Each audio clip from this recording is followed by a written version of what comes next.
설교의 본문 누가복음 17장을 읽으면서 장엄한 무대를 상상해 보았습니다. 주인공이신 우리의 주님이 가운데 계시고 1세기 삶의 자리를 살아가는 이들과 오늘 우리들이 함께 그 말씀을 듣고 있는 모습인데요. 주님의 가르침은 이처럼 온 인류를 향하여 열려 있죠. 시선은 작은 자들을 향하시고 주님 옆에 바짝 붙어서 귀를 기울이고 있는 제자들이 있습니다. 본문에서는 제자들을 사도라 부르는데요. 그들은 아직 십자가와 부활을 경험하지 못한 시점에 있지만 마치 부활 신앙을 경험한 교회의 대표를 지칭하는 것처럼 의도되어 있습니다. 누가복음이 1세기 중후반에 집필되었다는 점을 감안한다면 이해할 수 있는 설정입니다. 주님은 누가복음 15장과 16장에서 하나님 나라에 대하여 비유를 통해 가르쳐 주셨습니다. 옆에서 예의주시하면서 비웃고 흠잡으려고 했던, 특히나 돈을 좋아했던 바리새인들이 있었습니다. 이들 역시 무대의 한편을 차지하고 있는 듯합니다. 이 바리새인들은 직전 부자와 거지 나사로 비유를 통해 주님으로부터 호된 질책을 받은 사람들이었죠. 하나님 뜻대로 살아간다고 자부했지만 실상은 정반대로 향하고 있었고 작은 자들을 실족하게 만드는 자들이었습니다. 오늘 우리 그리스도인들은 이 말씀을 들으면서 제자와 작은 자 혹은 바리새인들 어느 한편으로 나의 삶이 기울어져 있는가 성찰할 수 있으며 그것을 근거로 방향을 재설정할 수 있을 것입니다. 주님은 너희가 작은 자들을 실족하게 해서는 안 된다 라는 말씀에서부터 시작을 하십니다. 그런 일이 일어난다면 그 값을 치르기 위해서 스스로 목에 큰 돌을 매달아 바다에 떨어져야 하는 고통을 당해야 할 정도로 위중한 사안이기 때문에 각별히 조심해야 한다 일러주셨습니다. 어느 신학자는 주님의 이 말씀이 복음서에서 가장 과격한 부분이다 이렇게 언급하기도 하는데요. 본문이 심판의 두려움과 형벌에 대해서 말하고자 하는 것이 아니라 우리 주님이 작은 자들, 소자를 얼마나 귀중하게 여기시는가, 소중히 여기시는가 이것을 강조하고 있다는 점을 간과해서는 안 되겠습니다. 주님은 마태복음 25장 최후 심판 비유에서 작은 소자 하나를 자신과 동일시하셨습니다. 궁극적으로 그리스도인이란 주님이 자기 자신처럼 여기신 그 작은 소자 하나처럼 스스로를 설정해야 하는 사람이죠. 마음이 가난한 사람이기를 추구해야 합니다. 따라서 작은 자들을 사랑하시는 주님의 시선은 곧 우리를 향하신 시선과 관심이라 하겠습니다. 우리는 이처럼 작은 자들이면서 동시에 작은 자들을 실족하게 만드는 한계를 지닌 인간입니다. 주님이 1절에서 말씀하시듯 누군가를 실족하게 하는 일이 없을 수는 없기 때문이죠. 이 말은 곧 필연적으로 회개와 용서의 문제 앞에 서게 되는 인간이 된다라는 것입니다. 3절입니다. 너희는 스스로 조심하라. 만일 내 형제가 죄를 범하거든 경고하고 회개하거든 용서하라. 4절에서는 용서를 한층 더 강조된 어법으로 제시하고 있습니다. 만일 하루에 7번이라도 내게 죄를 짓고 7번 내게 돌아와 내가 회개하노라 하거든 너는 용서하라 하시더라. 주님은 왜 이처럼 용서를 강조하시는 걸까요? 그리고 앞서 누구든 남을 실족하게 하는 일에서 자유로울 수 없다라고 말씀하시는 걸까요? 인간은 용서를 실천하기 전에 용서를 받아야 하는 처지에 있음을, 그러한 존재임을 잊지 말라는 것입니다. 몇 가지 상황들을 살펴봅시다. 돈을 좋아하던 바리새인들은 백성 중에 다수라고 할 수 있는 빈곤한 사람들, 장애인들, 세리와 같이 특정 부류에 있는 사람들을 죄인이라 쉽게 낙인 찍었습니다. 율법을 얼마나 잘 아는가, 열심으로 실행하는가, 그 기준으로 사람들을 판단했는데 합당한 수준이라 여길 때에 그는 하나님으로부터 의롭다 인정을 받을 수 있고 부를 보상의 차원으로 받는다 생각한 것이죠. 반면에 부족하다, 기준에 못 미친다 평가한 이들은 죄인으로 떨어지게 되고 가난, 질병 등의 형벌을 받는다라고 정의했습니다. 이렇게 정리를 한 거죠, 그들이. 그러나 주님은 이러한 시각이 옳지 않다는 것을 분명히 하셨고 하나님의 뜻을 자신들의 논리 그리고 이득을 위해서 왜곡시키는 일을 하지 말 것을 경고하신 후에 교정해 주셨습니다. 그들이 너희보다 죄가 많아서 그러한 불행에 떨어진 줄 아느냐. 그들의 부모가 죄를 지어서 그가 질병으로 고통받는다고 생각하느냐. 너희가 돌이키지 않으면 망하게 되리라는 점을 자각할 수 있어야 한다. 거침없이 말씀하셨습니다.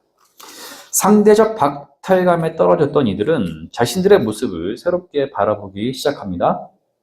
나는 하나님의 의로우심 앞에 제대로 설 자격이 없어서 하늘을 우러르며 기도할 수조차 없구나. 나의 빈곤과 질병과 사회적 처지를 헤아려 볼 때에 내가 과연 하나님의 도우심을 구할 수는 있을까? 이러한 생각에 사로잡혔던 사람들이 예수님께로부터 식탁으로의 초대장을 받게 됩니다. 심지어는 바리새인들이 끔찍한 저주를 퍼붓던 자신의 집에 들어와 하룻밤을 머물 수 있겠습니까? 요청하는 일까지 생기게 된 거죠. 예수님은 이들과 함께 음식을 나누시고 하나님의 말씀을 들려주셨으며 시간과 공간에 머무셨습니다. 하나님 나라는 이와 같이 인간의 시선과 편견 따위로 제한될 수 없는 생명과 기쁨이 충만한 나라임을 삶으로 보여주신 것이죠.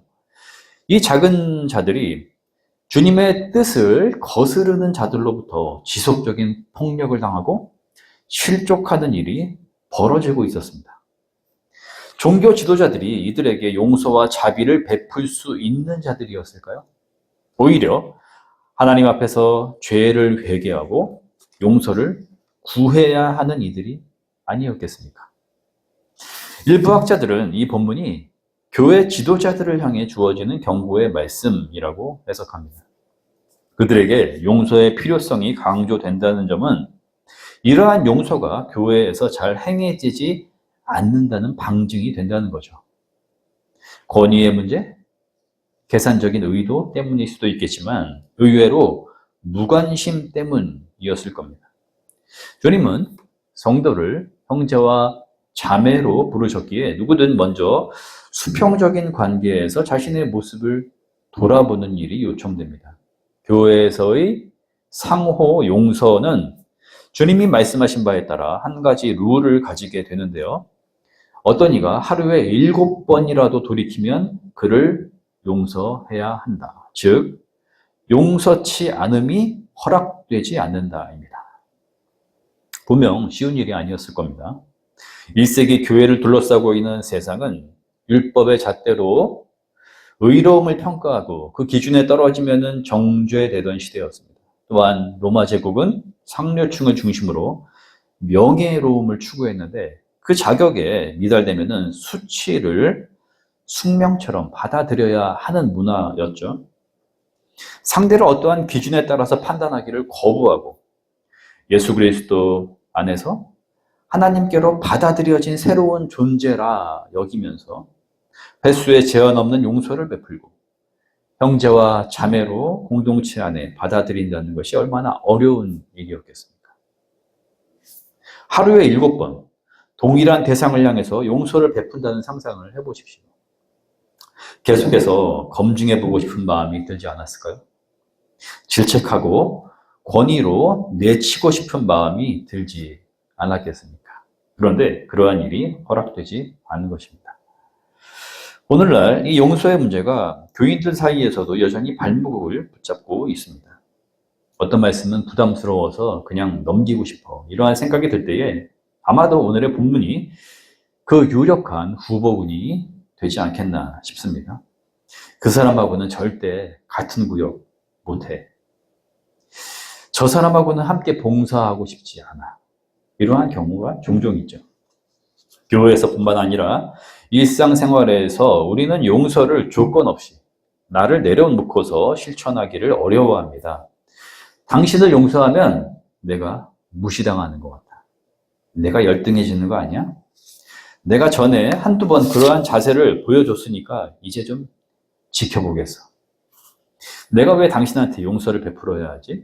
왜 그런 기회를 줘야 하는 거지? 이러한 생각에 자주 떨어지고는 하죠. 현대인이 생각하는 합리적인 처신이 우리의 믿음의 대상이신 예수 그리스도께서 요구하는 방식과 대립되고 있는 것입니다. 본문 5절에서 제자들이 주님께 이러한 요청을 하고 있습니다. 사도들이 주께 여짜오되 우리에게 믿음을 더하소서 하니. 그들은 교회를 대표해서, 즉 오늘 우리 그리스도인들이 가지는 물음과 요청까지를 포함해서 주님께 의도를 전하고 있는 것 같아요. 사도들의 말 속에는 이러한 의미들이 담겨 있을 것 같습니다. 주님, 지금 계속해서 하나님 나라 비유를 들려주시며 그에 합당한 삶을 살아가라고 하시는데 우리는 그 말씀을 받들기에 턱없이 능력이 부족한 것 같아요.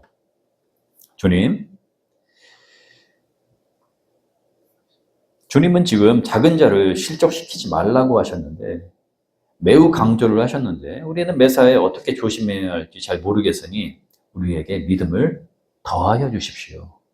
주님, 자신의 기준을 내려놓고서 하루에 7번이라도 용서를 실천하라고 하셨는데, 우리에게 믿음을 더하여 주시지 않는다면 그 일을 감당할 수가 없을 것 같습니다.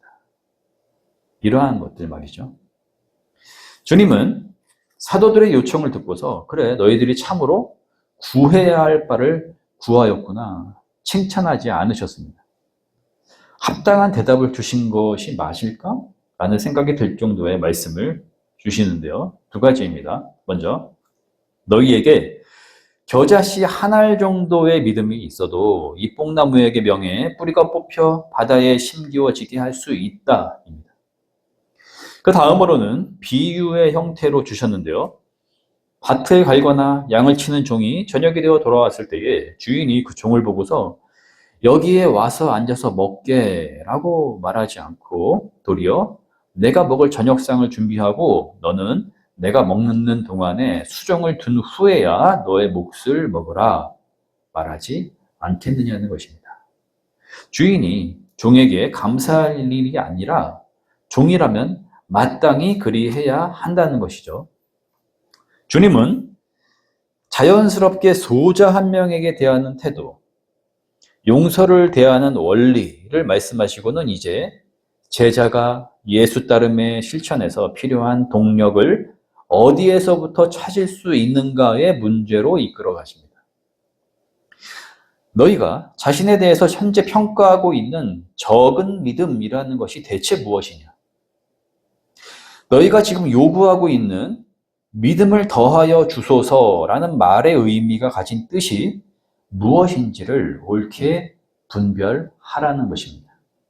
우리도 이들처럼 주님 저의 믿음이 부족해요. 제게 믿음의 능력을 주세요. 믿음을 더하여 주셔서 그 일을 감당할 수 있게 해주세요. 라는 말을 자주 하곤 합니다. 그런데 주님이 먼저 주신 응답을 잘 들어보십시오. 겨자씨 한 알 정도의 믿음만 있어도 엄청난 일이 가능하다는 것입니다. 즉, 너희가 실천해야 하는 작은 자를 배려하는 생활, 용서의 삶, 그리고 바리새인보다 더 나은 의라는 것이 믿음이 많고 적음의 문제로 가능해지거나 불가능해지는 문제가 아니라는 것이죠. 지금 주님은 너희가 믿음이 적어도 된다라고 말씀하고 계시는 게 아닙니다. 지금 너희에게 필요한 것은 믿음을 더하는 것이 아니라 가진 믿음을 행사하는 것. 다시 말해, 너희가 마땅히 해야 할 제자로서의 행동을 지금 하라는 것입니다. 당시 바리새인들은 하나님과의 관계에 있어서 치밀하게 상벌에 대한 계산을 하고 보상을 기대하고 있었습니다. 선행은 부로, 죄는 징벌로 받는다는 생각에 갇혀 있었죠. 이것은 선행을 자발적 차원, 은혜에 따른 마땅한 응답적 차원에서 일어나게 하는 것이 아니라 자신들의 선행을 통해 하나님은 축복을 베풀어야만 하는 분, 일종의 채무자로 여기는 것과 같은 결과를 초래하고 있었습니다. 관계 설정이 잘못된 거죠. 이러한 모습들이 오늘 우리에게도 여전히 유지되고 있을지 모릅니다. 주님, 내가 이 일을 다 했잖아요. 내가 헌금을 많이 했고 교회를 이렇게 섬겼잖아요. 하나님은 나의 그러한 태도에 만족을 하셔야만 하는 걸까요? 사도들은 제가 믿음이 부족해서 겸손히 대하는 일이 어렵고 하나님이 믿음을 더하여 주셔야 조건 없는 용서를 베풀 수가 있지요. 이러한 바리새인과 다르지 않은 하나님을 향한 계산적 사고방식을 가져서는 안 되는 것이었습니다. 하나님은 우리의 행동을 가능케 해 주셔야만 하는 빚진 자가 되실 수 없고 진실한 배려나 용서와 같은 제자의 행동이 특별한 능력이 요구되는 일이라 할 수도 없으며 하나님께 보상을 요구할 정도의 자랑거리로 여겨져서는 안 된다는 점을 우리 주님이 가르쳐주고 있는 것입니다. 자기가 해야 할 일을 마땅히 한 종의 비유가 그 의미들을 담아내고 있는 것이죠. 믿음의 적음, 특별한 능력의 문제가 아니라 제자에게는 그것이 당연한 행동 강령일 뿐입니다. 종이 행한 밭에서의 일과 집안일을 자기 희생의 시간과 자신을 내어주는 노동이라는 의미성으로 받들어줘야 하는 걸까요? 그것은 주인에게 속한 시간이었고 주인에게 마땅히 드려야 하는 수고였습니다. 너희는 의의를 드높이려고 하지 말아라. 대단한 것을 한다고 자부하지 말아라. 큰 믿음이 있어야 더 값진 일들을 감당할 수 있다라고 계산하지 말아라. 믿음이라는 것이 대체 무엇이냐? 제자에게 요구되는 믿음은 단순히 예수 그리스도를 따르는 것이 아니겠는가? 그 따름의 자리에서 제가 마땅한 겸손을, 당연한 용서를 실행했습니다. 맡은 자가 구할 것은 오직 신뢰와 충성뿐입니다. 이렇게 고백해야 하지 않겠는가?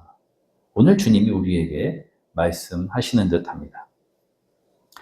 본문 다음 단락에서 제자들과 함께 예루살렘으로 향하시는 주님은 10명의 나병 환자를 만나게 되는데요. 이들이 주님께 불쌍히 여겨 주십사 간청을 하게 되죠. 주님은 제사장들에게 너희의 몸을 보이라 말씀하셨는데 이들이 그리로 가던 중 깨끗함을 받게 됩니다. 그 중에 한 명, 사마리아 사람만이 큰 소리로 하나님께 영광을 돌리며 돌아와 예수님의 발 아래에 엎드려 감사를 드리죠. 주님은 다른 9은 어디 있느냐 물으시고는 그에게 다음과 같이 말씀해 주십니다. 일어나 가라. 내 믿음이 너를 구원하였다. 제자들은 그 모습을 보면서 자신들이 구했던 믿음, 그것이 무엇으로부터 삶에서 발휘가 되는지 알게 되었고 이미 그 믿음이라는 것이 우리의 일상 가운데 늘 가능성으로 열려있는 빛과 같이 충분히 찾을 수 있는 것이었음을, 은혜로 주어져 있던 것이었음을 깨닫게 됩니다. 하나님께 영광, 그리고 주님을 향한 감사입니다. 이것으로 우리는 믿음의 삶을 살아가는 제자가 될 수 있습니다. 가식의 껍데기를 벗어버리고 하나님 사랑과 이웃 사랑을 실천하면서 말이죠. 주님은 하나님 아버지 사랑하심을 이웃을 향한 온전한 사랑을 통해서 드러내셨다는 것을 삶의 중심에서 놓치지 않을 때 우리는 마땅히 행할 바를 단순하게 실천하는 제자의 도를 걸어 나갈 수 있게 될 것입니다.